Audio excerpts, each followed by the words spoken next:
Hello friends, good morning everybody. मैं हूं उज्जवल और आप देख रहे हैं हॉट स्टार मैथ्स के 5G नेटवर्क। मेरे दोस्त, मैं अपने वादे के मुताबिक उपस्थित हूं डिटरमिनेंट्स चैप्टर लेके। मैं आपको याद दिला दूं कि मैं बसंतपुर और भगवानपुर अपने दोनों संस्थाओं पे दो प्रकार के बैच चलाता था। एक केसी सिन्हा का बैच अलग चलता था और एक एनसीईआरटी का बैच अलग चलता था। तो केसी सिन्हा के बैच में दोनों जगह डिटरमिनेंट्स लगभग खत्म हो गया था, लेकिन एनसीईआरटी के बैच में दोनों जगह डिटरमिनेंट्स अभी खत्म नहीं हुआ था, कहीं कहीं तो शुरू भी नहीं हुआ था। तो हम इस चैप्टर को छोड़ के आईटीएफ पढ़ा रहे थे, ताकि मुझे ऐसा लग रहा था कि जब लॉकडाउन खत्म होगा, बैच चालू होगा, तो हम फिर से डिटरमिनेंट्स पढ़ा लेंगे। लेकिन अब तो लॉकडाउन बढ़ चुका है, इसके कारण हम लोग अभी क्लास नहीं शुरू कर पा रहे हैं। तो हम सोचे कि जब तक लॉकडाउन है तब तक ये जो चैप्टर छोड़े हैं इसको भी क्लियर कर लें।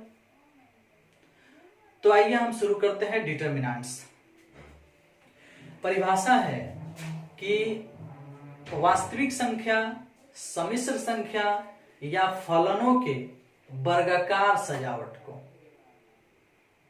वास्तविक संख्या, जैसे मान लो ये एक वास्तविक संख्या है, ऐसा ये भी एक वास्तविक संख्या है। आई सम्मिश्र संख्या है, कॉम्प्लेक्स नंबर आयोटा है, और मान लो लिख देते हैं साइन एक्स, यह एक फलन हो गया।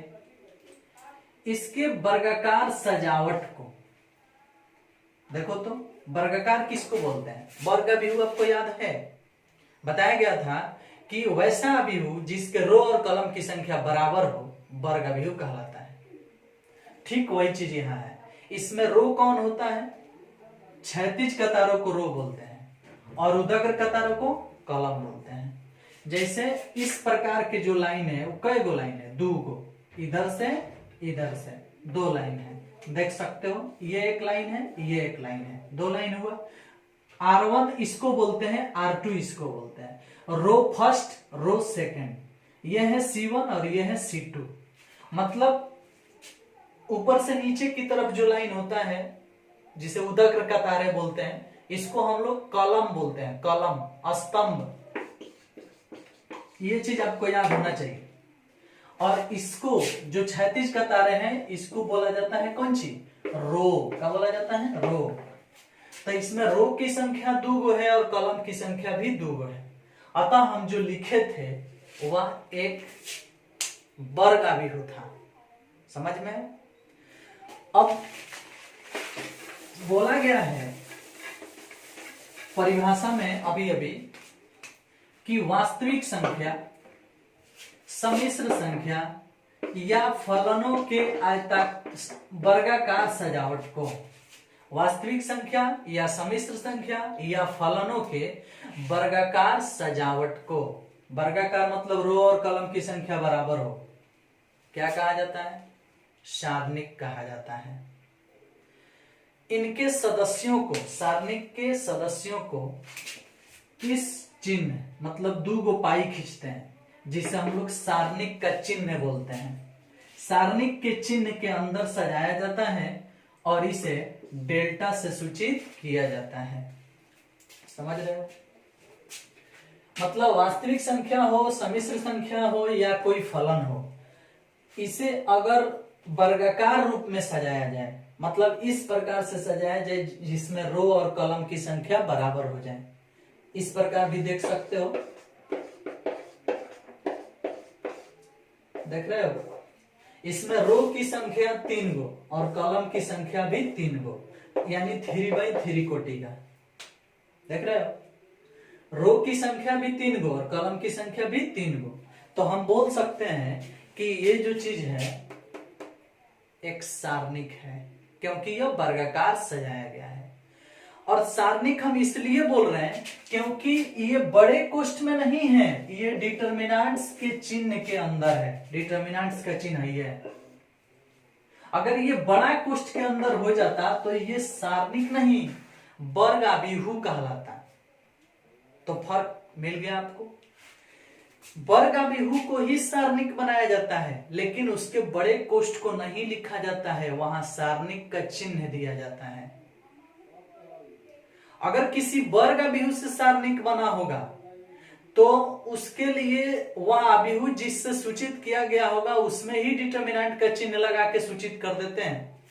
जैसे ए बराबर लिखा है 2 3 4 5, अगर इसको सारणिक में बदला जाए तो ये डिटर्मिनेंट ऑफ ए कहलाएगा, ये डेल्टा नहीं कहलाएगा, ये डिटर्मिनेंट ऑफ ए कहलाएगा, क्योंकि इस वर्गाभिहु का नाम पहले से ए दिया गया है।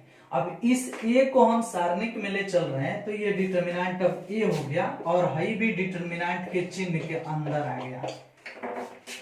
समझ में आया? अगर डायरेक्ट हम लिख रहे हैं 2 3 4 5, हम किसी वर्गाभिहु से उसको नहीं लिए हैं तो हम इसे डिटर्मिनेंट ऑफ ए नहीं बोलेंगे, हम इसे डेल्टा बोलेंगे। क्या बोलेंगे? डेल्टा। इसलिए लूसेंट के बुक में पहले डिटर्मिनेंट्स पढ़ा दिया गया है। अगर यह बात सत्य होता कि खाली वर्गीय अभिहु से सारणिक बनता है तो पहले लूसेंट के बुक में अभिहु पढ़ाई होता, बाद में डिटर्मिनेंट्स पढ़ाई होता। लेकिन इससे साफ स्पष्ट हो रहा है कि सारणिक वर्गाभिहु से बनता है, लेकिन जरूरी नहीं है कि खाली वर्गीय अभिहु से बनता है, उसे डायरेक्ट भी लिखा जा सकता है। समझ में आया? तो इस प्रकार से स्पष्ट हुआ सारणिक का परिभाषा।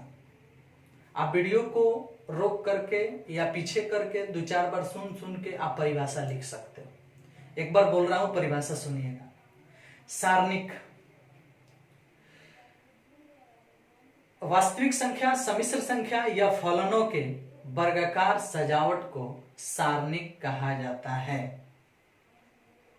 इनके सदस्यों को चिन्ह इतना में सजाया जाता है।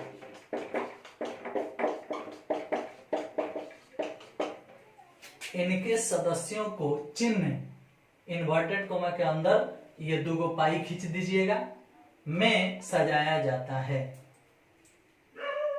इसे डेल्टा से सूचित किया जाता है। इसे डेल्टा से सूचित किया जाता है। डेल्टा यही है त्रिभुज के आकार का, इसे डेल्टा से सूचित किया जाता है।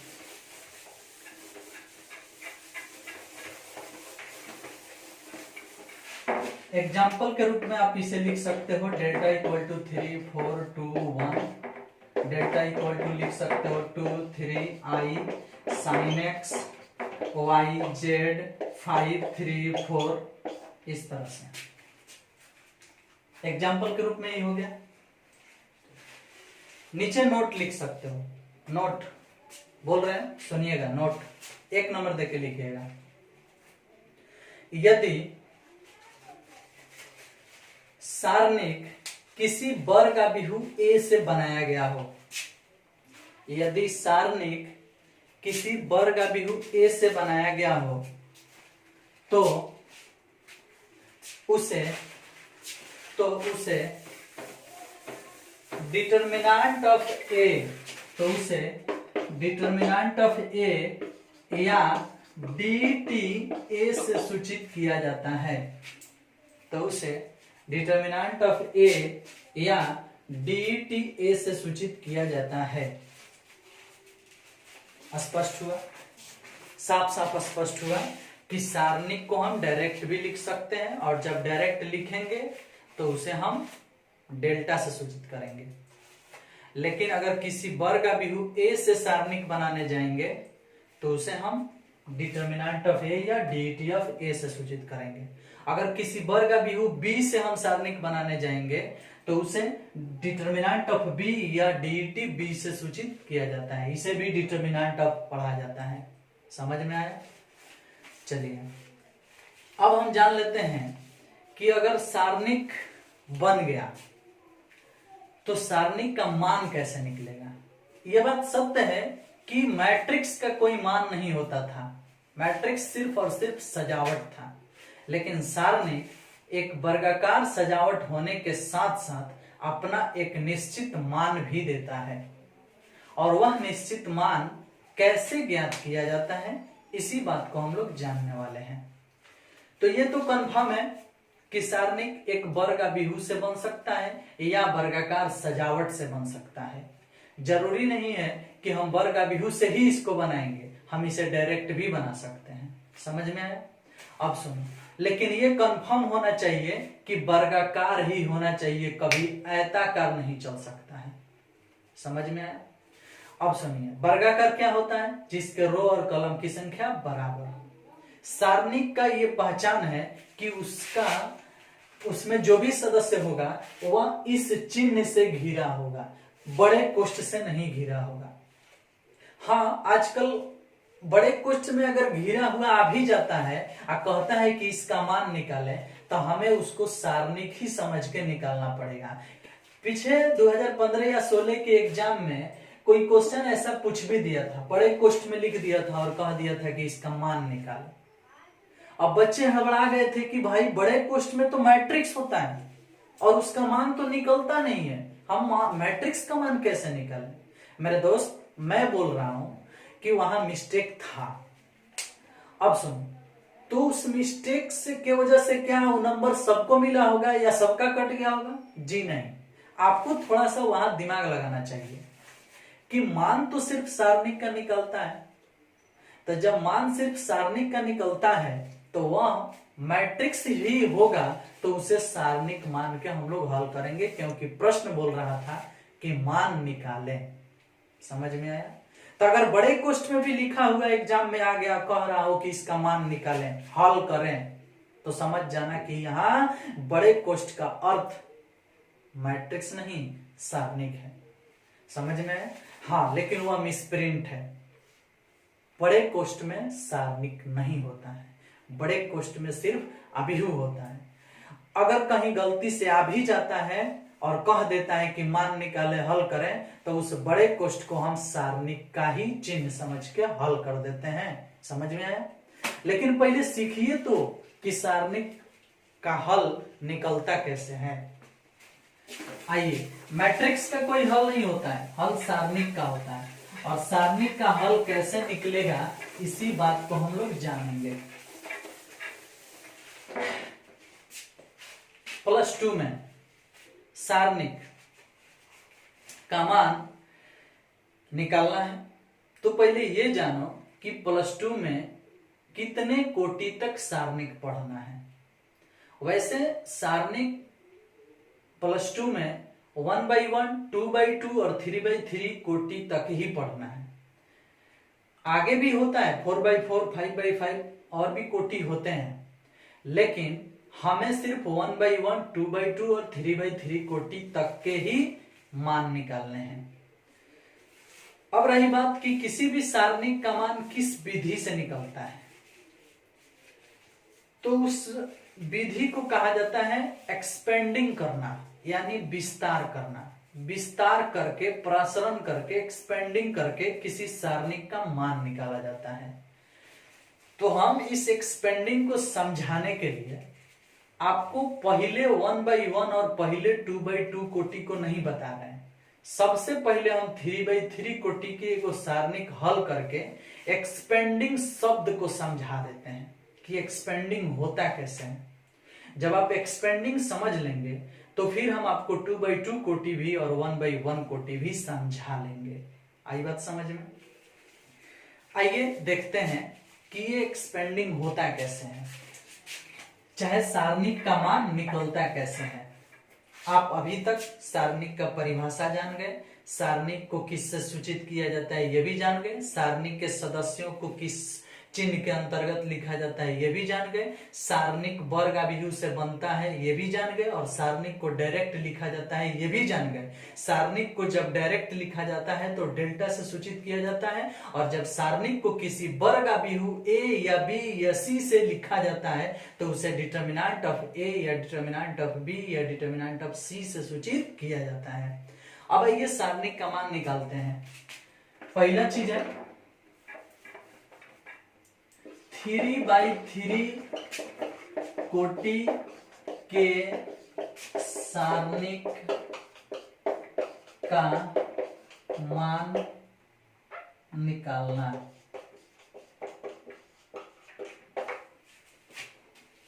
मान निकालना 3/3 कोटि के सारणिक का मान निकालना। क्वेश्चन है 2 3 4 1 2 3 5 2 1। इसको हल कर देना है और इसका मान निकाल देना है। तो किसी भी सारणी का मान निकालने के लिए एक ही विधि है, एक्सपेंडिंग। समझ में आया? और उस एक्सपेंडिंग को करने के लिए एक साइन स्कीम आता है, चिन्ह योजना, साइन स्कीम। 3/3 कोटि के साइन स्कीम होता है plus minus plus minus plus minus plus minus plus. यह है साइन स्कीम। इसके प्रयोग से इसको हल करना है। समझ में आया? अब आपके माइंड में ये बात आ रहा होगा कि भैया आप लाए कहां से, ये साइन स्कीम आया कहां से? वादा करता हूं अगले वीडियो में, आने वाले वीडियो में आपको जरूर बताएंगे कि ये साइन स्कीम बनता कैसे है। तत्काल अभी इसके प्रयोग से इसको हल कैसे करते हैं ये सीखिए। इसमें पूछा जाए कि इसमें रो की संख्या कै गो है, मतलब क्षैतिज कतारें कै गो, तो 3 गो। उदाग्र कतारें कै गो, तो 3 गो। मतलब इस लाइन को R1, इस लाइन को R2, इस लाइन को R3, इस लाइन को C1, C2, C3। Column first, column second, column third, row first, row second, row third. इसमें 9 गो लाइन है, 6 गो लाइन है, 3 गो रो और 3 गो कॉलम। इधर से 3 गो, इधर से 3 गो। समझ में है? ध्यान देना, या तो किसी एक रो से या किसी एक कॉलम से एक्सपेंडिंग कर सकते हो। समझ में आया? किसी एक रो से या किसी एक कॉलम से एक्सपेंडिंग हो सकता है। ऑन एक्सपेंडिंग along R1 हम कर रहे हैं किससे? R1 से। आपकी मर्जी, आप R1 से नहीं R2 से भी कर सकते हैं, R3 से भी कर सकते हैं, C1 से भी कर सकते हैं, C2 से भी कर सकते हैं, C3 से भी कर सकते हैं, किसी एक ही लाइन से कर सकते हैं। हम लिखे हैं किससे? R1 से। और R1 है ये ना, तो 2 3 4, तो R1 में साइन स्कीम सेट होगा प्लस माइनस प्लस, मतलब +2 -3 +4 +2, तो 2 के पहले प्लस नहीं लिखेंगे चलेगा, इस तरह से 2 3 -3 4 +4। देख रहे हैं? ये हो गया। इसको लिखे हैं इस 2 को, तो यह 2 जिस रो में है और जिस कॉलम में है, मतलब इधर से जो लाइन पढ़ रहा है और इधर से जो लाइन पढ़ रहा है उसको हटा दो। हाई और हाई हट गए, हट जाएगा, तो 2 3 2 1 2 3 2 1। इसको और इसको हटा दो, मतलब 3 फर्स्ट रो में है और सेकंड कॉलम में, मतलब हाई लाइन हट जाएगा, हाई लाइन हट जाएगा। तो जब हाई लाइन हट जाएगा तो 1 5 3 1 1 5 3 1। फिर 4 पर चलते हैं।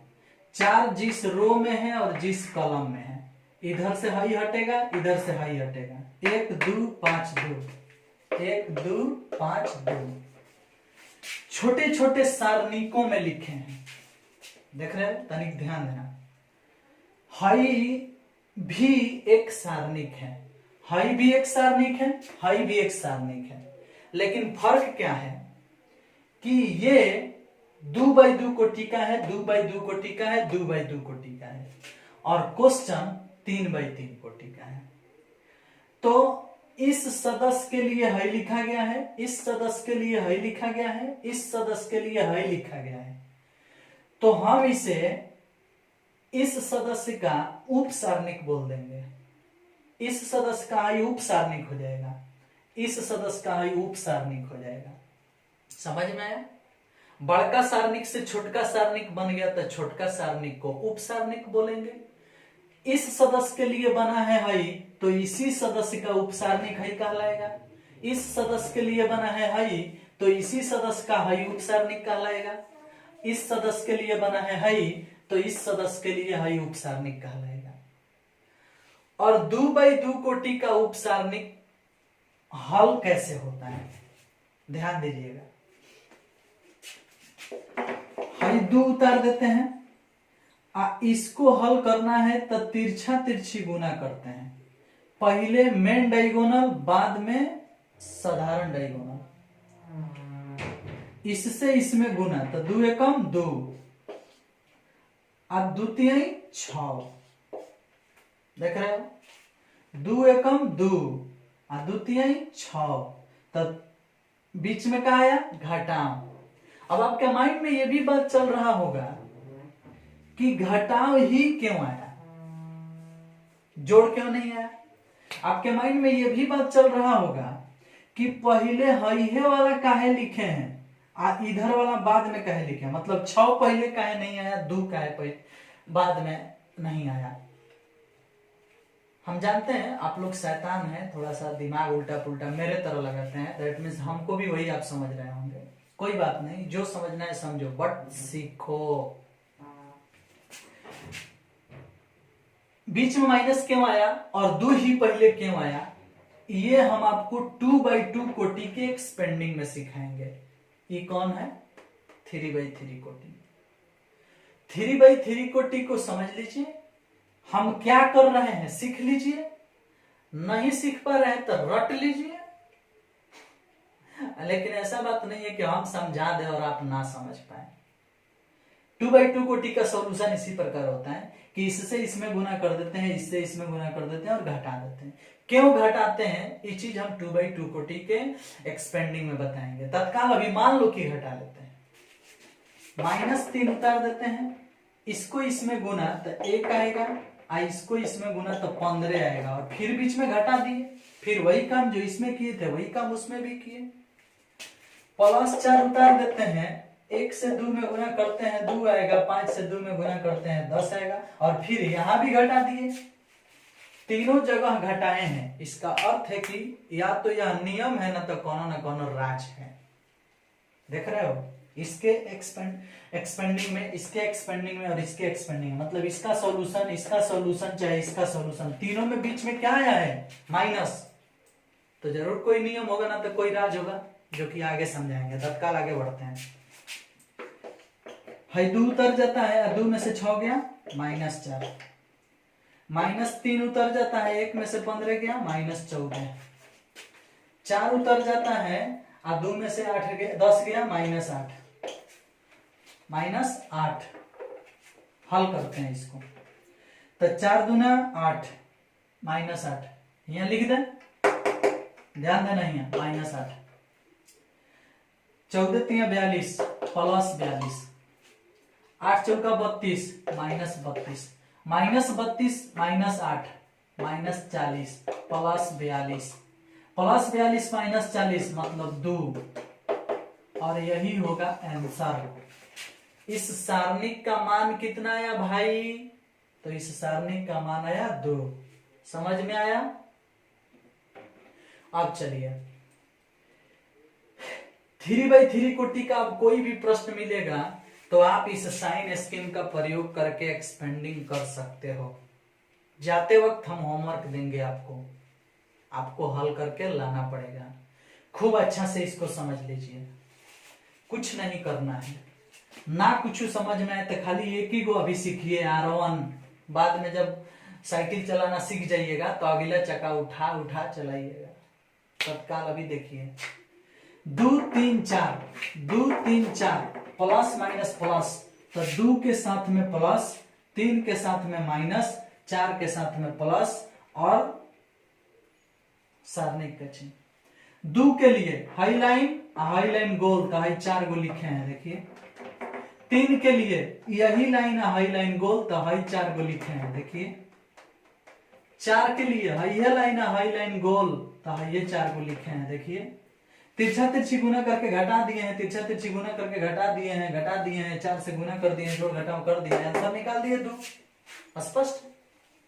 इस टाइप के क्वेश्चन आपको हम देंगे घर से बनाने के लिए, आप सॉल्व करके लेंगे। हाँ, वीडियो रोक करके उतार जरूर लीजिएगा। चलिए अब हम सीखने वाले हैं 3/3 हो गया तो 2/2 कोटि जान लेते हैं।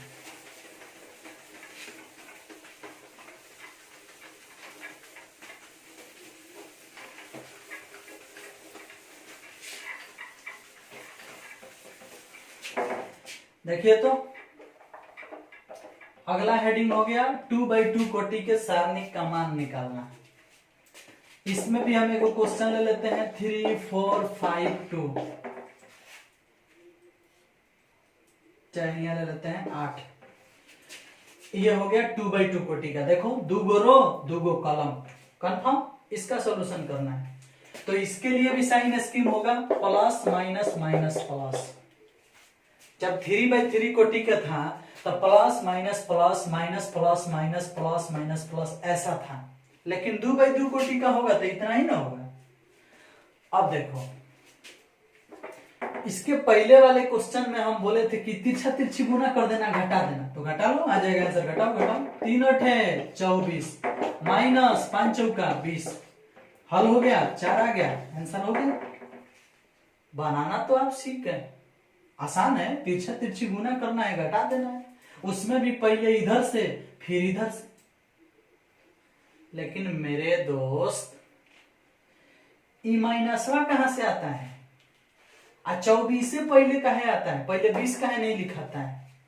इस बात के जानकारी के लिए हम आपको इसका प्रयोग करके बताएंगे और देख लीजिएगा कि माइनस कहां से आता है।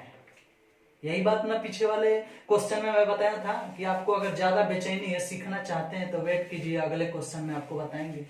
आ गई है बारी, समझ लीजिए। यहां भी लिखो वही काम, ऑन एक्सपेंडिंग along R1 से एक्सपेंड करना है तो 3 लिखोगे, इसे करोगे, 3 के साथ में प्लस है, 4 के साथ में, मतलब 4 जहां पे है वहां पर कौन सी है? माइनस, तो -4, फिर ऐसा करोगे। तनिक ध्यान देना है, R1 से एक्सपेंडिंग हो रहा है इसलिए यहाँ 3 आया है, यहाँ 4 आया है, यहाँ प्लस है, यहाँ माइनस है, साइन स्कीम लिया गया है। R1 आइए ना उसी से। अगर आप R2 से करोगे तो यहाँ माइनस होगा, यहाँ प्लस होगा, यहाँ 5 होगा, यहाँ 8 होगा। R2 में पहले माइनस है, बाद में प्लस है। आप किसी से भी एक्सपेंडिंग करोगे तो आंसर सेम आएगा, लेकिन हम सिर्फ और सिर्फ सिखा रहे हैं R1 पर, बाकी आप खुद सीख लीजिएगा। अब चलो 3 तो लिख दिए, अब 3 जहां लिखा है वहां से हाई लाइन हटा दो, क्या बचेगा? 8। 4 जहां लिखा है वहां से हाई लाइन हटा दो, क्या बचेगा? 5। हल करो, 8 तरीका 24, 5 चौका 20, 24 में से 20 गया 4, और पहले ही वही आया था, इसके पहले भी हल किए थे तो 4 ना आया था। 3 8 24 और 5 चौका 20, 24 में से 20 गया 4। ठीक है, वो बनाना भी ठीक था, ये बनाना भी ठीक है, लेकिन मेरे कहने का अर्थ है कि जानना भी तो जरूरी है कि माइनस आया कहां से, जानना भी तो जरूरी है कि 24 ही पहले क्यों हुआ। एक्सपेंडिंग के कारण, साइन स्कीम के कारण माइनस आया, एक्सपेंडिंग के कारण ही पहले 24 आया, बाद में 20 आया। अगर यही चीज R2 से एक्सपेंड करके देखो, उल्टे आ जाएगा। R2 से जब एक्सपेंड करोगे तो पहले कुछ और आ जाएगा, C1 से एक्सपेंड करोगे तो कुछ और आ जाएगा, लेकिन आंसर सेम आएगा। चाहे आप किसी से भी एक्सपेंडिंग करो, आंसर हमेशा क्या आएगा 4। अगर आप चाहते हो कि R2 से एक्सपेंड किया जाए, R2 से, तो R2 है ये ना, तो है 5 लिखो यहाँ, और 5 R2 जब है R2 है तब 5 8 लिखा जाएगा, तो यहाँ 5 हो गया, यहाँ 8 हो गया, लेकिन माइनस प्लस, चाहे में माइनस हो जाए में प्लस हो जाए। अब जब 5 के लिए लिखने जाओगे तो हाई वाला हटाओगे तो 4 बचेगा इसमें, 8 के लिए लिखने जाओगे तो हाई वाला हटाओगे तो 3 बचेगा इसमें। अब देखो तो 5 चौका 20, पहले आ गया -20, 8 तिरिका 24, बाद में आ गया +24, हल करोगे तो 4 ही आया। इसमें -20 पहले हो गया, +24 बाद में हो गया, यानी कुल मिला जुला के आंसर तो सेम आएगा, लेकिन कौन पहले आएगा ये एक्सपेंडिंग पर निर्भर करता है। बीच में माइनस आएगा कि प्लस आएगा ये साइन स्कीम पर निर्भर करता है। समझ में आया? वैसे जब आपको ऐसा क्वेश्चन बनाने को मिले तो इतना पैंतराबाजी करने की आवश्यकता नहीं है, सॉल्यूशन डायरेक्ट निकालना। 3 8 24, 5 चौका 20, 24 में से 20 गया 4। समझ में आया? लेकिन पैंतराबाजी जानना जरूरी है। समझ में आया? भले तुम करना मत, शॉर्टकट बनाना तो हम खुद सिखाते हैं, लेकिन ये भी बात तो सिखाते हैं कि वो आया कहां से। क्लियर? चलो वीडियो रोक करके सब उतारते चलिएगा। ठीक इसी प्रकार से आपकी अब इच्छा होगी कि जब आप 2/2 कोटि का हल बता दिए, 3/3 कोटि का हल बता दिए, तो 1/1 कोटि का भी हल बताइए। तो 1/1 कोटि का साइन स्कीम सिर्फ और सिर्फ प्लस होता है, और 1/1 कोटि का जब हम हल करने चलेंगे तो डेल्टा बराबर मान लो लिख देते हैं 5।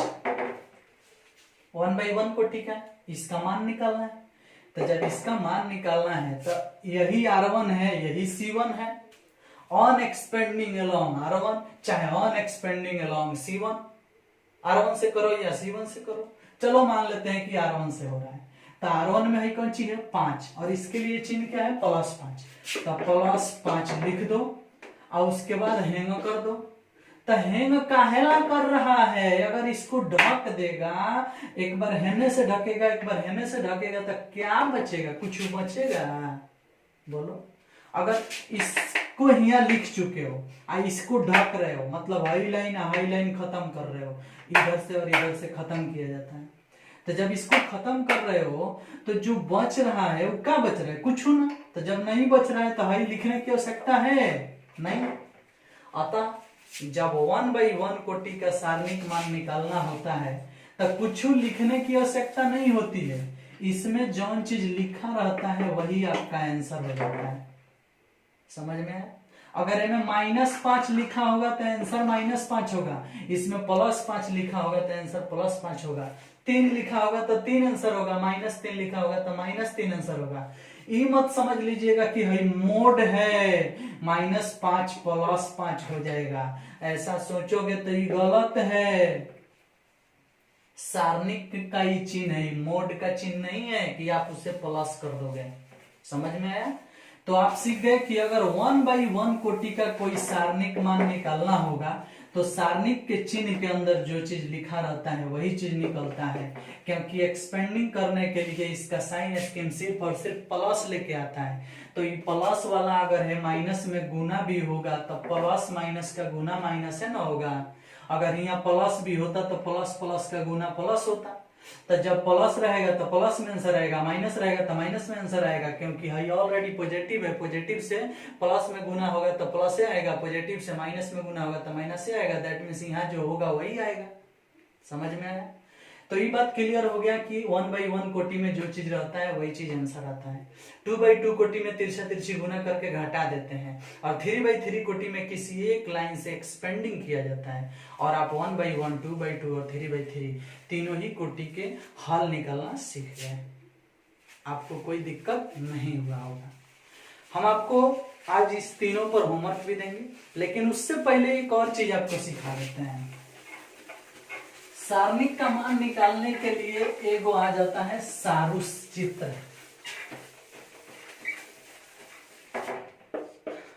सारुस चित्र ध्यान दीजिएगा, अगर डेल्टा बराबर लिखा है 2 3 4 5 1 2 4 6 8, देख रहे हो, यह एक सारणिक है। कहा जाए कि इसे हल करें, तो आप अभी अभी सीखे हो कि एक्सपेंडिंग करके भी इसे हल कर सकते हैं। एक्सपेंडिंग करना होगा तो साइन स्कीम सेट करते हैं, तो यहाँ 2 हैंग कर देते हैं, +3 हैंग कर देते हैं, सॉरी -3 आप +4 ऐसे कर देते हैं, plus minus plus. Sign scheme को सेटिंग करते हैं, 2 के लिए लिखना होता है तो हाई लाइन हटाते हैं, i4 को लिख लेते हैं। 3 के लिए लिखना होता है तो हाई लाइन हटा देते हैं, i4 को लिख लेते हैं। 4 के लिए लिखना होता है, इस 4 के लिए, तो 4 के लिए हाई लाइन हटा देते हैं, i4 को लिख देते हैं, तिरछे गुणा करके हल कर देते हैं, जोड़ घटाव कर देते हैं, आंसर आ जाता है। वो तो आप सीख चुके हो एक्सपेंडिंग में। अब बारी है सारूस चित्र का। सारूस चित्र की सहायता से हमें सीखना है। तो सारूस चित्र कहता है कि पहले जितना है उतना उतार दो, 2 5 4 3 1 6 2 4 2 8। फिर कहता है कि लास्ट वाला एगो छोड़ के 2 गो फिर रिपीट कर दो, 2 5 4 3 1 6। हाई वाला लाइन फिर रिपीट कर दिए और बोलता है कि इधर से 3 गो पकड़ो। हाई पकड़ेंगे तो एगो, हाई पकड़ेंगे तो 2 गो, हाई 3 गो है, हाइयो 3 गो है, हाइयो 3 गो है। अब आएगा तो 2 गो आएगा, 1 गो आएगा। इधर से पकड़ो, इधर से एगो, हाई वाला 2 गो, हाई वाला 3 गो, हाई वाला 3 गो और हाई वाला 3 गो। 3x3 कोटि का है इसलिए 3 को पकड़ रहे हैं। अगर 4x4 कोटि का होगा तो 4 को पकड़ेंगे। अब देखो, 4 × 20 अच्छा, 4 × 20 6 का 120, 3 दूनी 6 चौका 24, 2 एकम 2, 2 8 16। इसको जोड़ते हैं, तीनों को जोड़ते हैं, इधर से गुना करो, 4 एकम 4, 4 चौका 16, 2 दूनी 4, 4 छक 24, 3 × 5 15, 15 8 120। तनी ध्यान देना, इसको भी जोड़ते हैं। हाई जो जोड़ के आएगा उसको पहले लिखते हैं, हाई जो जोड़ के आएगा उसको बाद में लिखते हैं। बाद में मान लो कि हम इसको जो जोड़ के आया वो एक जगह लिख देते हैं पहले। यहाँ ध्यान देना, जो उधर वाला रहता है वो पहले लिखाता है और जो इधर वाला रहता है वो बाद में लिखाता है। तो भाई 120 24 16 तो हो जाएगा 144 16 160। अब वही चीज है, यो है 120 24 16, 24 16 40 20 160, यो हो जाएगा और दोनों बराबर हैं, घट जाएगा तो कितना आएगा 0। तो इसमें से इसको घटाओगे तो भी 0 आएगा। लेकिन मैं बोल रहा हूं कि ये नियम नहीं है। नियम ये है कि इधर वाले को पहले लिखना है और इधर वाले को जोड़ के बाद में लिखना है, तब जाके बनेगा। समझ में आया? और इस सारूस चित्र के सहायता से आप 3x3 कोटि या इससे अधिक 4x4 5x5 6x6 कोटि के प्रश्नों को हल कर सकते हो। समझ में आया? तो आज आपने सारणिक का मान निकालना सीख लिया, चाहे वो 1x1 कोटि का हो, चाहे वो 2x2 कोटि का हो, चाहे 3x3 कोटि का हो, चाहे सारूस चित्र से हो। आपने सारणिक का परिभाषा भी जाना, किससे सूचित किया जाता है ये भी जाना, सारणिक क्या है सब कुछ जाना। समझ में आया? हम उम्मीद करते हैं कि आपको ये वीडियो अच्छा लगा होगा। लाइक कीजिए, शेयर कीजिए, कमेंट कीजिए और जो भी प्रॉब्लम है पूछिए मुझसे। इस वीडियो में सिर्फ इतना ही। Thank you, bye bye.